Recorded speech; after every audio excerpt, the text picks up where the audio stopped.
नमस्कार, सुजान संगोपनमध्ये आपलं स्वागत आहे। बऱ्याच लहान मुलांना जंक फूड खायला आवडतं, पण नेहमी मुलांना असे पदार्थ देणे योग्य नाही। मग आपण याच पदार्थांसारखे उपलब्ध अन्नातून पौष्टिक आणि मुलांना आवडतील असे पदार्थ बनवू शकतो।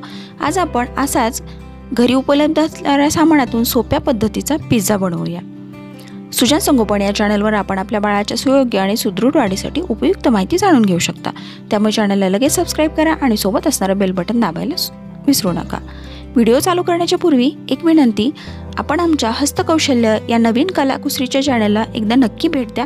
या चॅनलची लिंक डिस्क्रिप्शन बॉक्समध्ये दिलेली आहे आणि हा चॅनलही आपल्याला आवडला तर त्या चॅनलला नक्की सबस्क्राइब करा आणि लाईक करा।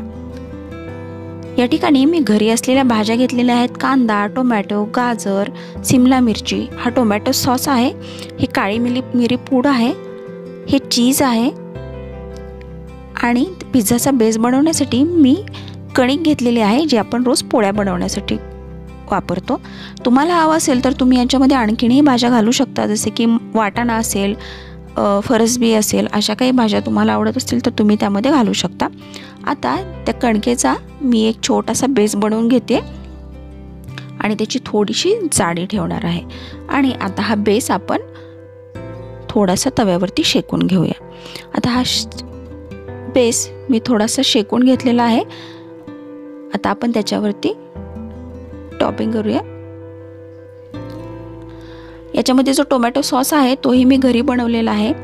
हा पिझ्झा आपण डायरेक्टली तव्यावरती जर ठेवला तर तो कडक होईल किंवा करपला जाईल, तर त्यामुळे मी काय करते, एक छोटासा माझ्याकडे भाकरीचा तुकडा उरलेला होता तो मी खाली ठेवला आणि त्याच्यावरती हा पिझ्झा ठेवते, म्हणजे हा व्यवस्थित शिजला जाईल आणि करपणार देखील नाही किंवा कडकही होणार नाही। हा टोमॅटो सॉस मी घरीच बनवलेला आहे, तो मी अगोदर याच्यामध्ये टाकून घेते। त्यानंतर मी याच्यावरती थोडीशी मिरपूड टाकून हा पूर्णपणे पसरवून घेतलेला आहे। आता हा व्यवस्थित पसरवून झाल्यानंतर आपण त्याच्यावरती एक एक करून भाज्या घालूया। लहान मुलांना असे पदार्थ खायला आवडतात, पण अशा पौष्टिक आणि घरी उपलब्ध असणाऱ्या भरपूर साऱ्या भाज्या बाळाच्या जर पोटामध्ये गेल्या तर आपल्याला हा पदार्थ करून द्यायला काही हरकत नाही। याची चवही उत्तम येते, त्यामुळे लहान मुलांना हा आवडतोच। आता ह्या भाज्या मी व्यवस्थित पसरवून घेते। मुलांना शक्यतो बाहेरचे असे काही पदार्थ आणून खाऊ घालण्यापेक्षा अशा पौष्टिक पद्धतीने आपण भरपूर सारे पदार्थ करून मुलांना खाऊ घालू शकता। अगदी छान रंगीत हे दिसतं, त्यामुळे मुलांनाही ते खायला आवडतं।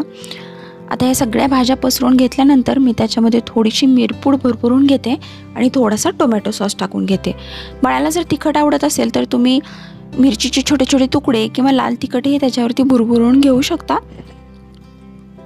किंवा मग जर हर्ब्स आवडत असतील तर त्याही तुम्ही याच्यामध्ये टाकू शकता। आता हे सगळं टॉपिंग करून झाल्यानंतर मी त्याच्यावरती चीज किसून टाकते। चीजचे जर तुकडे आवडत असतील तर तुम्ही ते टाकू शकता, किंवा भाज्यांचंही प्रमाण कमी जास्त जर तुम्हाला करायचं असेल तर ते तुम्ही करून घेऊ शकता। मस्त अगदी छान पिझ्झा दिसतोय हा। आता हा मी एका पॅनमध्ये ठेवून याच्यावरती झाकण ठेवणार आहे आणि 15 मिनिटासाठी मी हा शिजवून घेणार आहे। 15 मिनिटानंतर आपण पाहूया, यातील भाज्यांचा छान वास सुटलेला आहे, चीजही व्यवस्थित मेल्ट होऊन पूर्ण आतपर्यंत गेलेलं दिसतंय आणि आता मी हा पिझ्झा सर्विंगसाठी तयार आहे। हा खूप गरम आहे, त्यामुळे मला सध्या पकडता येत नाहीये।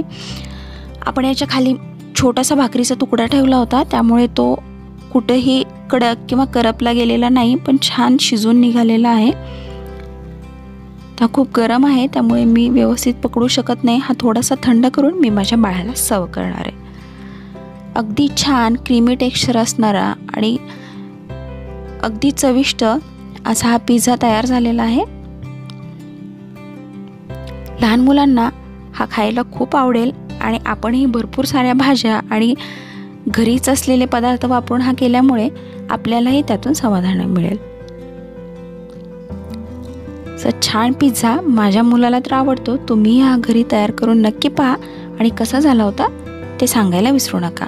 यासोबतच या चॅनलवरती आपण लहान मुलांसाठी भरपूर सारे चविष्ट आणि पौष्टिक पदार्थ कसे तयार करायचे याच्या रेसिपीज पाहू शकता।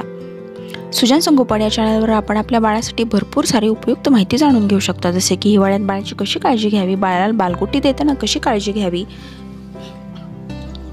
लहान मुलांची रोगप्रतिकारशक्ती कशी वाढवावी, लहान मुलांची बौद्धिक क्षमता कशी वाढवावी, नवजात बाळाची काळजी कशी घ्यावी, लहान मुलांसाठी पौष्टिक आणि चवदार पदार्थांच्या पाककृती, उन्हाळ्यात बाळाची कशी काळजी घ्यावी, गरोदरपणात बाळाची आणि आईची कशी काळजी घ्यावी, लहान मुलांच्या विकासातील खूप साऱ्या महत्त्वपूर्ण गोष्टी आपण या चॅनलवरती जाणून घेऊ शकता।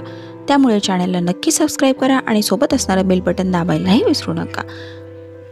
या चॅनल संदर्भात आपल्या काही सूचना, कल्पना आणि प्रतिक्रिया असतील तर त्याही आम्हाला नक्की कळवा, त्या आमच्यासाठी कायमच मार्गदर्शक ठरतील। यासोबतच आपण आमच्या फेसबुक ग्रुप आणि फेसबुक पेजलाही लाईक करू शकता, जॉईन होऊ शकता। थँक्यू।